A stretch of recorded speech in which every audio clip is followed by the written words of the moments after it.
Hi guys, at the moment I'm making some salt water, so I thought I'd just do a little video on it. So basically, this is what I'm doing. I'm making salt water in a bucket now instead of in the sump. I'm changing my entire idea of how to do my tank, try and make it more better. Basically, I'm doing two cupfuls of salt in the bucket. I remove the old water from the bucket, and then I fill the tank up with the water I've removed from the tank with the bucket. So then, whenever I have vibration, I replace it with RO water. That's what I'm going by. That's what I'm sticking by. So at least then I'm getting something in the tank. Switch it over to the bucket because I got.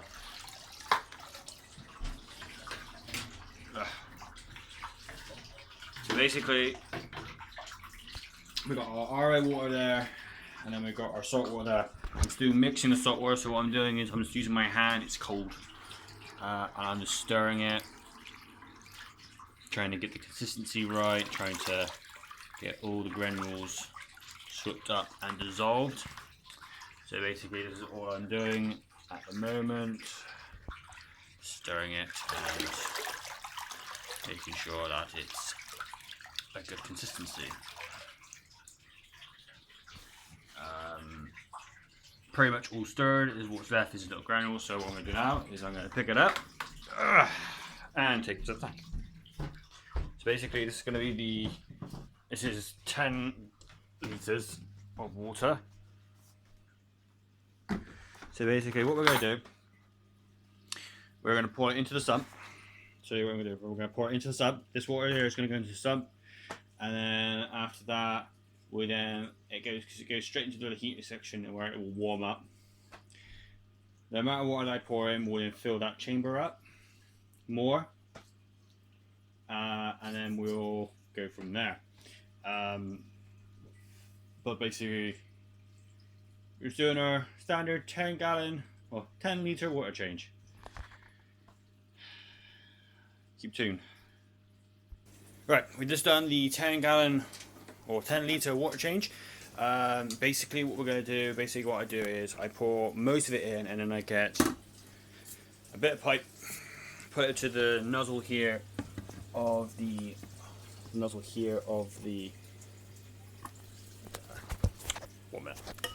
put nozzle there of the bucket, and then basically what I do is I pour the water down the hole into the sump and do it that way. And normally what's left is, as you can see in the bucket, it's a little bit of salt what hasn't dissolved in time, and I don't really worry about that. So what I'll do is I'll clean the bucket out, and I'll put in all my acclimating stuff into the back of the bucket, and I'll use it for the next time. RO water, when I use my RO water, I have a fixture that I use, what is this. I put that into the hole of the jug, and I pour it directly into the chamber because I need the water to warm up slowly, so I don't have to. So basically, I've done the water change for today. It won't need any fresh to today because no water's been evaporated. So basically, it's going to be fresh salt water today, and then that'll happen tomorrow as well. So this bucket's going to be cleaned. This pipe goes over here, ready for next use. So now what we're going to do is clean the bucket. So right now I'm going to be cleaning the bucket. Basically what I do is I get the hose, I put it in the bucket, and I just put a little bit of water in. And after doing that, I pick the bucket up and I give it a bit of a stir, just to get a bit of agitation, get a bit of a flow going. Open this lid up, and then all I do is I pour it down the lid. Like so.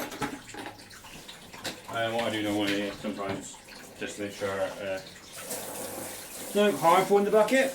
It's just, I prefer a nice clean bucket, so just in case I get fish in and it's got a little bit of crumbs of salt in, it's just something that I know that it's going to be tidy, and I know I'm not going to have any kind of like reaction. And I know I have a delivery of coral Tuesday, so I want to make sure this bucket's going to be nice and tidy.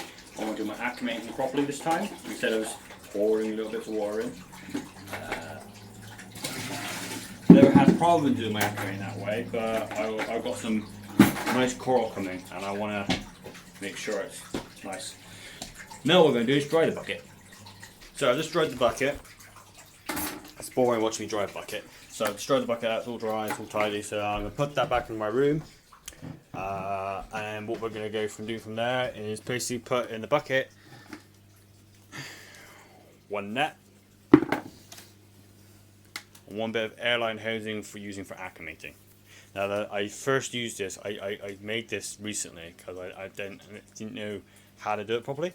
But I first made this, and I made this for basically acclimating some fish for my mum. So that's why I now have one of these, because I made it myself from shutting down the old tank.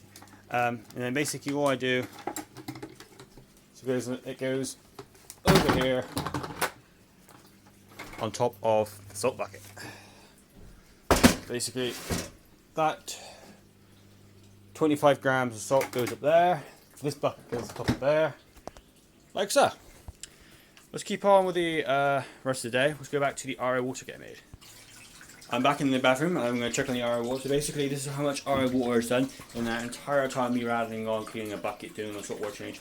This is how much what we've done since then. We've got a little bit more to go, and then we have a full bucket that sits in the bedroom. It'll pretty much be my water for the week. And yeah, pretty much. But no, that's basically it. That's basically what I'm going to be doing. We'll go back to the tank now, and I'll show you what's happened to the tank since so far. So far in the tank, not much has changed. Only thing's been added is over here now. We have one wave maker, and over here, behind this rock, we have another wave maker. The eel is doing the same hiding place. He's hiding in the rock structure over here today. Set it down there. He's already been fed. He's going to have an air meal in a minute. I'm going to go downstairs and get a bit of octopus and let that defrost. Well, the tank's now getting some more flow. What's good, because corals need flow. They need flow to grow and thrive. So now we have flow coming from this angle, flow coming from this angle, flow coming from this angle, and flow going up to agitate. So we have a lot of agitation in the water at the moment. It's just enough agitation. I have it set on the W1, what is for fun. So basically, it's 1 minute it'll be going full bar, and then the next minute it'll just like slow down and all that, and then sometimes it'll be pulsing. It's unnatural, so it's all crazy. The controller. Here's the controller for the wave maker. I'm not gonna put my head in the video into this beautiful tank. And basically we have 5 settings for it.